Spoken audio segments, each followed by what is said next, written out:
धन्यवाद। वोट अपने पास रखना, नेताजी को देना, जो मैं सलाह दूंगा उसको जीवन में प्रयोग करना, ठीक है। एक शायर हुए, उन्होंने क्या खूब लिखा है, आंखों में जलन है,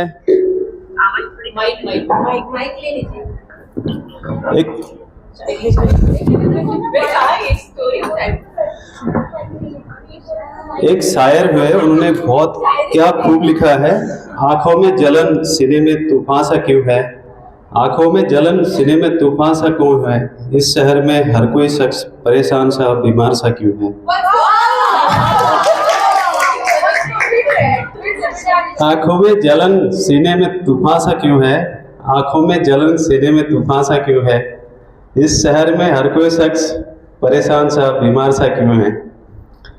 दिल है धड़कने की वजह ढूंढो, ये शरीर ये मन बेजान सा डिप्रेशन क्यों है।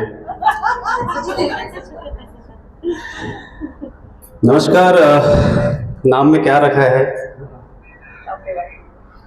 जो पूरा क्रिएचर जो जिसने बनाया है, सबसे जो रचना है बहुत खूबसूरत रचना है, जो क्रिएटिविटी जिसने भी बनाई है, उसमें से जो ये मनुष्य शरीर है, it is one of the most complex machine in the world, in the humanity.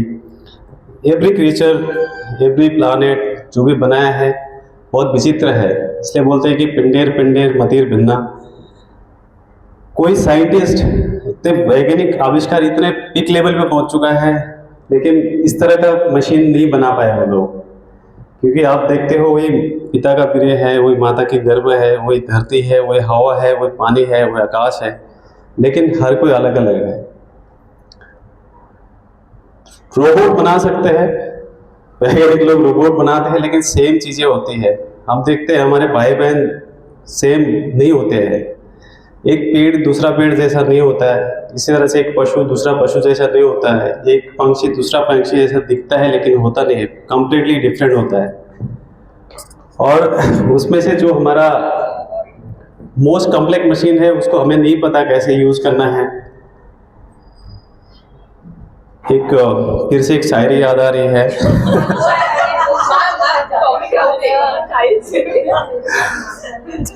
घर से निकले सैर करने दिल में ये अरमान थे, घर से निकले सैर करने दिल में ये अरमान थे, एक तरफ जंगल तो दूसरी तरफ शमशान थे, एक तरफ जंगल तो दूसरी तरफ शमशान थे, पैरों तले हड्डी आई, पैरों तले हड्डी आई, उसके भी यही अरमान थे, ये चलने वालों जरा संभाल के चलो, हम भी कभी इंसान थे, हम भी कभी इंसान थे। तो आज का जो मेरा टॉपिक है, जो विषय दिया गया है, वो स्केलेटन सिस्टम से ही जुड़ा हुआ है, जिसमें दो चीज़ें कवर करनी है मुझे। एक तो सर्वाइकल स्पॉन्डिलिसिस है, दूसरा लंबोर स्पॉन्डिलिसिस है। मैं विज्ञान के क्षेत्र से नहीं हूँ तो मुझे ये सब समझते नहीं है। पिछले साल ही पता चला कि हाइपरटेंशन क्या होता है। मुझे लगता था कि हाइपरटेंशन मतलब जो ज़्यादा हिंसा करता है उसको हाइपरटेंशन कहते हैं। तो हमारे शरीर का जो भी हिस्सा है, जो आयुर्वेद की डिफिनेशन है, स्वास्थ्य से स्वास्थ्य रक्षणम आतुरस्य विकार पर्शनम च, हम भोजन लेते हैं उससे दो चीज़ होती है, हम पानी लेते हैं उससे दो चीज़ होती है, एक सार बनता है, एक मल बनता है। जो सार जो शरीर रखता है, what ever require in the body observe otherwise is through out from the different organs. हमारे शरीर में 9 द्वार है, हर एक द्वार से कुछ न कुछ निकलते हैं गंदगी जो भी है। उसमें जब क्षार ले लिया बॉडी ने, फिर उसके बाद बनता है रस, जो आयुर्वेद के शब्द धातु की व्याख्या है। फिर बनता है रक्त, मांस, मेद, मज्जा, अस्थि एंड वीर्य। पुरुष में वीर्य और स्त्री में रज बनता है। तो इतना कीमती जो चीज़ है, जब मैथुन क्रिया होती है माता पिता के बीच में, स्त्री पुरुष के बीच में, तो मिलियंस ऑफ शुक्राणु निकलते हैं, उसमें से एक कोई बचता है, वो बहुत विचित्र है। और जो शरीर का पूरा जो हमारा स्वास्थ्य है, किस पे डिफाइन करेगा, आपका बोन मैरो कैसा है, आपका मेरुदंड कैसा है। ऐसा बोलते हैं कि जिसका मेरुदंड बहुत स्वास्थ्य है, बीमारी बहुत ही कम छुएगी उसको। तो हमारी नॉर्मली जो ऊर्जा है अधोमुखी रहती है, लेकिन जब ऊर्जा आपको ऊर्ध्वगामी होती है तो फिर वो उसी चैनल से ट्रैवल करती है। थ्योरी, हमें प्रैक्टिस इसका नहीं है, अनुभव नहीं है। तो दो चीज़ है, एक सर्वाइकल स्पॉन्डिलोसिस और लंबार स्पॉन्डिलोसिस। इसके सिम्टम्स क्या है, इसके लक्षण क्या होते हैं, कैसे पता चलेगा? एज अ योगिक थेरेपी हम पता चले उसके बाद हम उसको दे सकते हैं, लेकिन before that we don't know what kind of pain और क्रॉनिक पेन और एक्यूट पेन और इंजरी और surgery, we don't know that. तो सबसे पहले तो कुछ चीज़ें सर्वाइकल स्पॉन्डिलोसिस में क्या होती है कि आपका गर्दन दुखने लगता है, हाथों में पैरों में झुनझुनी आने लगती है, शरीर में दबाव आने लगता है, अपना बुखार जैसा स्थिति होने लगती है, सर दुखने लगता है, मनने लगता है, अपना मानसिक तनाव बढ़ने लगता है, छाती में दर्द होने लगता है, तरह तरह की कुछ होता है, एक स्टिफनेस हो जाता है। तो इसके रूट कॉज तो ऐसा एक चीज़ों पे कोई मापदंड नहीं है कि हार्ड एंड फास्ट रूल की इसके वजह से हुआ है। तो नॉर्मली जो उसका मेजरमेंट का जो प्रक्रिया है, सबसे पहले हेरिडिटी जो आता है, आयुर्वेद भी वही कहता है कि जो वंशाणुगत गुण जो बोलता है वहाँ से आता ही है। हमारे माता पिता सप्त जन्मों के जो माता, माता के पिता, पिता के पिता, वो दोनों तरफ के, उनसे भी आता है, जो भी उनको था हमें आएगा आएगा। दूसरा जो जीवन शैली है, मैंने जो शायरी का जिक्र किया कि परेशान क्यों है, परेशान इसलिए कि ना खाने का ठिकाना है, ना सोने का ठिकाना है, ना आहार है, ना निद्रा है, ना विश्रांति है, और भागम भाग तो की बड़ी ज़िंदगी है, तो उसकी वजह से भी बहुत सारी चीज़ें होती है। और आजकल जो बहती गंगा में हाथ धोने की जो प्रक्रिया चल रही है, वो नहीं भी करेगा तो नहीं होता है। आपको कैसे करेंगे, क्योंकि फ़ोन पे ही सब काम है, लैपटॉप पे ही काम है, आपको ट्रैवल करना ही है, आपको बहुत सारी चीज़ें नहीं भी करेगा तो सर्वाइव नहीं कर सकते हैं। जो डार्विन की थ्योरी है, सर्वाइवेस्ट फिटेस्ट, तो करना ही पड़ता है। तो उसकी वजह से भी ये सब चीज़ें होने लगती है। तो डायग्नोस करने का सबसे पहले आसान जो भी है मेडिकल साइंस अवेलेबल है, उससे जाके टेस्ट कराने हैं, एक्सरे कर सकते हैं, MRI है, CT स्कैन्स हैं, उससे पता चलेगा। तो उसके बाद उसका योगिक थेरेपी देना शुरू करना है। तो सिमिलर है, जैसे सेम जो लंबार स्पॉन्डिलोसिस है उसमें भी आपके नीचे के जो L5 to L1 to L5 जो होते हैं उसमें ही दिक्कत होती है। तो फिर जब ये एक्यूट होने लगता है तो फिर उसके बाद साइटिका शुरू हो जाता है।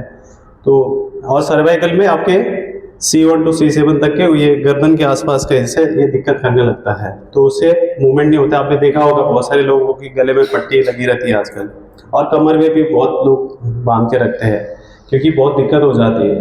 आपका जब जो हमारा स्पाइनल जो कॉर्ड है, जो मेरुदंड है, उसी पे पूरा स्वास्थ्य डिपेंड करता है, मैंने बोला। तो उसका काम क्या है, आगे मुड़ना, पीछे, फॉरवर्ड बेंडिंग, बैकवर्ड बेंडिंग, अब ट्विस्टिंग करना, लिटल बेंडिंग, है ना, तो प्रेस करना, वो सब चीज़ें जब नहीं होती है, बॉडी एक डायरेक्शन में जाने लगती है। तो जैसे जैसे बेसिकली ये डीजेनरेटिव सिस्टम जो होता है, जैसे हमारी उम्र बढ़ती है वही ऑटोमेटिकली आते आते हैं। ये कबीरदास का एक दोहा है यह तन 20 की बेलरी, गुरु अमृत की खान, शीश दिए जो गुरु मिले तब भी सस्ता जान। आप इसको कितना ही आप स्वस्थ रखने की कोशिश करो, चाहे जिम जाओ, चाहे तैराकी करो, कुछ स्पोर्ट्स में एक्टिव हो जाओ, कुछ ध्यान करो, प्राणायाम करो, बीमारी लगती ही लगनी है, मरना ही मरना है। तो सबसे ज़्यादा जो अच्छा है कि मेंटली इतना प्रिपेयर हो जाओ, तो बहुत सारी चीज़ें आप पेन मैनेजमेंट कर सकते हो। तो अब इसमें सावधानी क्या करनी है, अगर आपको पता चल गया कि दोनों चीज़ें हो चुकी है, सर्वाइकल स्पॉन्डिलोसिस या लंबार स्पॉन्डिलोसिस हो चुका है, तो सर्वाइकल में ध्यान रखना है कि जो फॉरवर्ड बेंडिंग है वो चीज़ नहीं करनी है, आपको आगे नहीं झुकना है। आपको ज़्यादा बहुत जो राजसी चीज़ों से थोड़ा दूर रहना है, खान पान में ध्यान रखना है, बहुत ऊंचे शयन कक्ष में नहीं जाना है, मतलब बेड ऐसा फॉर्म का ना हो, कोई बड़ी ऊंची तकिया ना हो, है ना। ये सब चीज़ों का ध्यान रखेंगे तो थोड़ा चीज़ें, काफ़ी चीज़ें उससे क्योर होने लगती है। आपको बिस्तर नॉर्मल रहेगा, जो हार्ड रहेगा तो अच्छा है, नॉर्मल बिस्तर में सोएंगे तो, शवासन में सोएंगे तो अच्छा है, उसके लिए चीज़ें मैनेजमेंट होती है। लाइफस्टाइल का ध्यान रखना है, आपको सीधे बैठना है, टेढ़ा मेढ़ा नहीं बैठना है। आजकल होता क्या है कि घरों में लग्जरी घर होते हैं, पूरा टीवी सामने है, सब कुछ पंखा रिमोट से चल रहा है, टीवी रिमोट से चल रही है, एसी रिमोट से चल रहा है, और हम कैसे भी बैठ जाते हैं, कैसे भी लेट जाते हैं, इसके कारण वो अंदर ही धीरे धीरे आने लगता है। तो थोड़ी देर पहले मिश्रा गुरु जी कह रहे थे कि जी बहुत समय लगता है बीमारी आने के लिए, तो जितना समय लगेगा ऐसा कहते हैं कि उतना ही जाने के लिए भी लगता है। तो उस चीज़ का ध्यान रखना है लाइफस्टाइल का। अब इसका योगिक थेरेपी के पर्सपेक्टिव से हम क्या सजेस्ट करना है पता चल चुका है। तो सबसे पहले अन्नमय कोश में अगर जाएंगे तो आसन और क्रिया इसमें अप्लाई होती है। जैसे क्रिया में जलनेति होगी, अपना वमन हो गया, दंड हो गया, दंड धोती हो गया, और बहुत स्लो मूवमेंट में कपालभाति कर सकते हैं। और आसनों में जैसे जो स्ट्रेचिंग होता है, जो खिंचाव लेते हैं, जैसे ताड़ासन हो गया, अपना पर्वत आसन हो गया, आपका गौमुख आसन हो गया, भुजंग आसन हो गया, सेतुबंध आसन हो गया, आपका शासन हो गया। इस तरह आसन आपको काफ़ी मदद करते हैं। चक्रासन, अर्ध चक्रासन, अर्ध पवन मुक्त आसन, ये बहुत महत्वपूर्ण आसन है इसके लिए। अगर आप कंटिन्यू 3-4 हफ्ते तक भी करते तो बहुत अच्छा सफलता मिलती है, बहुत हेल्पफुल होता है। और दूसरा, इसके ऊपर जाएंगे प्राणमय कोश पे, तो प्राणमय कोश में हमें जो बहुत सारे वायु होते हैं हमारे शरीर में, ऐसा बोलते हैं कि 84 वायुस है। जो प्रमुख है 5 है, उसके उप प्रमुख 5 है, और उसमें जो 2 सबके अंडर सबको पता है कि एक प्राण वायु जो हम सांस लेते हैं, जब सांस छोड़ते हैं तो उसको अपान वायु बोलते हैं। तो इसको मैनेजमेंट करना भी आता है तो काफ़ी चीज़ें सॉल्व होती है। इसके लिए अनुलोम विलोम बहुत अच्छा उपयोगी होता है। इसमें भ्रामरी बहुत अच्छा है, आपका उज्जाई प्राणायाम बहुत अच्छे से इसमें काम करता है, शीतली बहुत अच्छे से इसमें हेल्पफुल होता है। और इसके ऊपर मनोमय कोश पे जाते हैं तो फिर जो ध्यान, धारणा और समाधि की जो व्याख्या है उसमें बहुत अच्छे से लागू होती है। उसमें आप सांस लेते हैं तो कौन सा वायु होता है?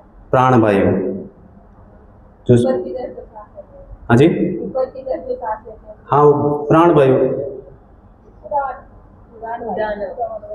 उदान वायु बोले।